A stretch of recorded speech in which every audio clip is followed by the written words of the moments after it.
మన శరీరానికి ఎముక పుష్టి బాగా ఉండాలంటే కాల్షియం బాగా కావాలి.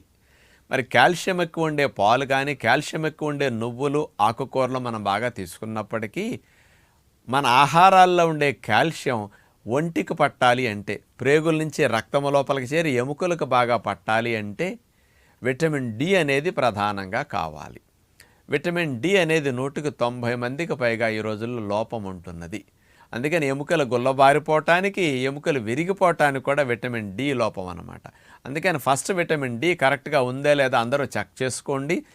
లోపం ఎక్కువగా ఉంటే ఎండలో అన్నా కూర్చునే ప్రయత్నం మార్నింగ్ 10 కాడి నుంచి 1 గంట లోపు ట్రై చేయండి. ఇక కుదరదు అనుకుంటే విటమిన్ డి టాబ్లెట్స్ అయినా తీసుకుంటేనే కాల్షియం మీ ఒంటికి పడుతుంది.